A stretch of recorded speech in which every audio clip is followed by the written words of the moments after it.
কাটা মুন্ড ধুলাই পড়ে আছে মা, ছটফট ছটফট করছে, কিন্তু মুখে রাম নাম ছাড়ছে না।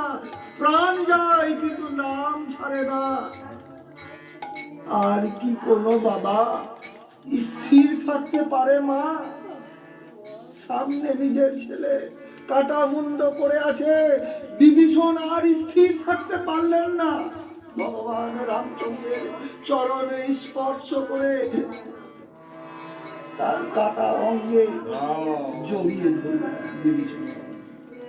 বিভীষণ জড়িয়ে ধরলেন। মর্যাদা পুরুষোত্তম ভগবান শ্রীরাম, তিনিও এই ঘটনা দেখে স্থির থাকতে পারলেন না। তিনি তখন কুটি কুটি চরণে হেঁটে হেঁটে তরণীর কাটা মুন্ড কোলে তুলে দিলেন। ধন্য ধন্য তুমি, রাক্ষস কুলে এমন ভক্ত আমি দেখিনি। রাক্ষস কুলে তোমার মতো ভক্ত আমি দেখিনি, যে প্রাণ ছাড়ে কিন্তু নাম ছাড়ে না। কাটা মুন্ডতেই রাম নাম বলছে। তো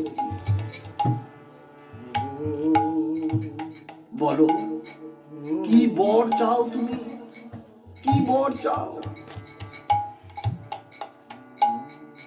আমি তো আর কিছুই বর চাই না প্রভু, আমি যা পাওয়ার সব পেয়ে গেছি। তবে আমার মনে বড় বাসনা। তরণী বলছে ভগবানকে কাটা মুন্ডে, আমার মনে বড় বাসনা, আমায় সঙ্গ ছাড়া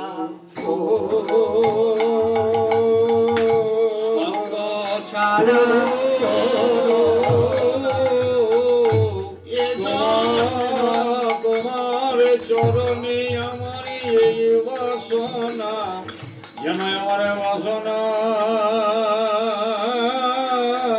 পূরণ করো।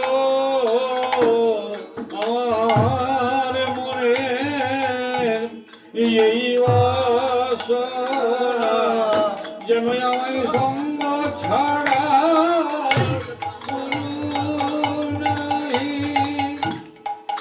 জন্মে জন্মে শুধুই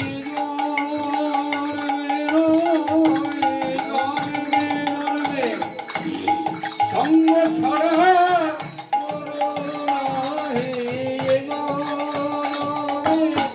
জন্মে জন্মে সঙ্গ ছাড়া পুরো রাহে জন্মে জন্মে জন্মে জন্মে সঙ্গ দিও, যেন সঙ্গ ছাড়া গরু নাহি। তোমার চরণে যেন সঙ্গ ছাড়া করো নাহি।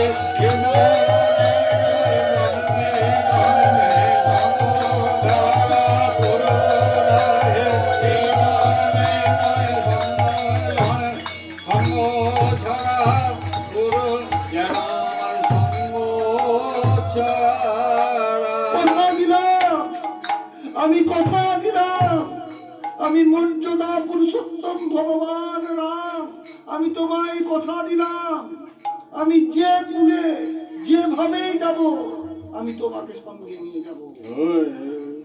তরণীকে আশীর্বাদ করে দিলেন, আগামী দাপর যুগে তুমি হবে আমার। সখা তো অনেক আছে মা, সখা তো অনেক আছে,